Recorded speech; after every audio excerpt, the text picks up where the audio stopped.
Bonjour, dans le sud-ouest, Gregory Pellizzari, on va commencer cours numéro 4 et on va commencer par faire un petit rectangle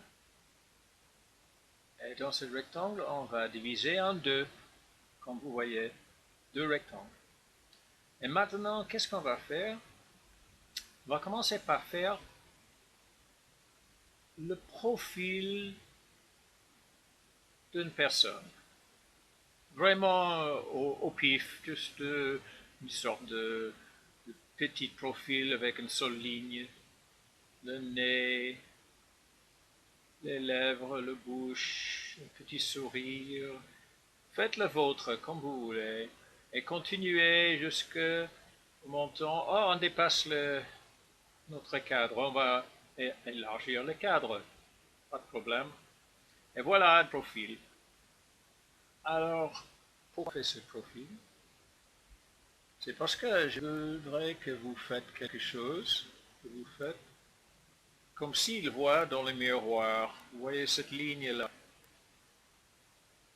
Ça, c'est le miroir. Et on va faire en face du miroir une image du même personnage. Et on peut voir, on peut mettre les lignes de repère pour commencer et de finir. Et c'est un peu difficile, mais il faut faire peut-être des petits points de repère si vous avez des problèmes pour comparer les espaces, mais on veut faire comme si c'est un exact miroir. On parle de symétrie là. Et donc, commencer lentement. C'est un peu difficile parce que il faut aller dans le sens opposé, n'est-ce pas? Vers le centre, chercher la distance, chercher lentement à contrôler où vous allez. Ah, c'est pas parfait, mais continuez. Voilà. Les lèvres, menton. Presque, c'est pas parfait, hein, mais ça fait rien. Voilà. On va voir que on peut même juste symboliquement mettre un œil de chaque côté. Voilà, voilà le personnage qui se regarde dans le miroir. Donc, c'est intéressant que ces deux formes, c'est les formes solides, et entre les deux formes, il y a un espace. Et cet espace, on va l'appeler l'espace négatif. Mais on peut s'amuser avec nos petites idées d'ellipse qu'on connaît déjà et de les placer de haut en bas d'une manière très libre. Cherchez là où vous voulez les ellipses qui forment autour de cet espace négatif, cet espace vide, soi-disant vide. Et on crée des ellipses comme ça entre le nez, n'est-ce pas? Placez-les librement, toujours fluidement, le mouvement. Et on commence à voir que ces ellipses peuvent créer une forme solide qui remplace le vide. N'est-ce pas? C'est un petit truc qui est très ancien. On le voit dans plusieurs dessins des anciennes. Et complété en bas comme ça, rempli même derrière pour qu'on ait vraiment cette sensation d'une forme solide. Donc on a remplacé les formes solides de soi-disant visage et on a ordonné et créé une forme solide au milieu. Un petit vase ou un chandelier. Voilà. Donc cette ligne centrale, c'est très important pour comprendre la symétrie, la similarité des deux côtés. On essaie d'être aussi exact possible pour créer une forme. Et ça, c'est bon pour toutes les formes symétriques que vous voulez dessiner, cette ligne centrale. Alors, faites un autre rectangle cette fois. Et on va faire quelque chose d'un peu près le même. Centre, une ligne centrale, la médiane, de division de gauche et droite. Et pour moi, je vais dessiner sur le côté droit. C'est plus facile pour moi. Après, de dessiner l'opposé avec la main gauche, mais vous pouvez dessiner sur votre côté gauche. Pour plus facile d'utiliser la main droite, ça ne bloque pas. Et on va faire un monstre, sans toucher la ligne centrale. Créer un monstre, les yeux, une corne, un nez ridicule, des lèvres bizarres, des dents. Un monstre, quoi. Créez votre propre monstre. Il ne faut pas copier le mien.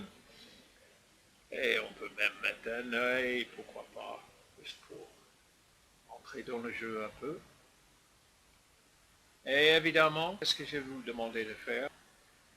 On va essayer de faire la même chose à l'autre côté. Donc, placer les points de départ et les points de finition vers le menton. Et là, ce serait difficile. Bon, allez-y, on va essayer. Regardez où on va. On va faire quelques points de repère même. Ça aide un peu. On peut tricher un peu. On fait ce qu'on veut. C'est le dessin. Mais quand même, il faut réfléchir à la direction parce que c'est la direction opposée de ce qu'on regarde. Les courbes sont similaires, mais à l'opposé. Donc c'est quand même pas évident. Il faut aller lentement et réfléchir un peu.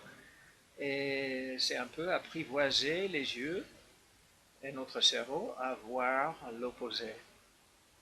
Ah, là, je suis coincé là un peu. Qu'est-ce que je fais? Oh, c'est pas évident. Je n'ai pas fait dans la bonne direction. Allez-y.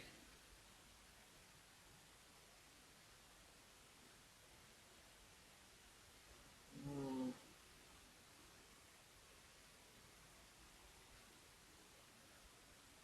Bien. Allez.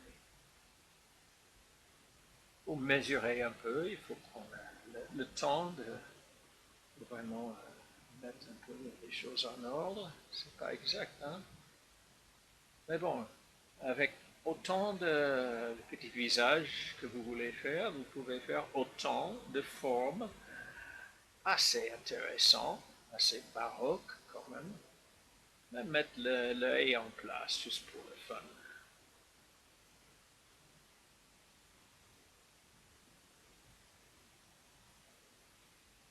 Je corrige là un peu.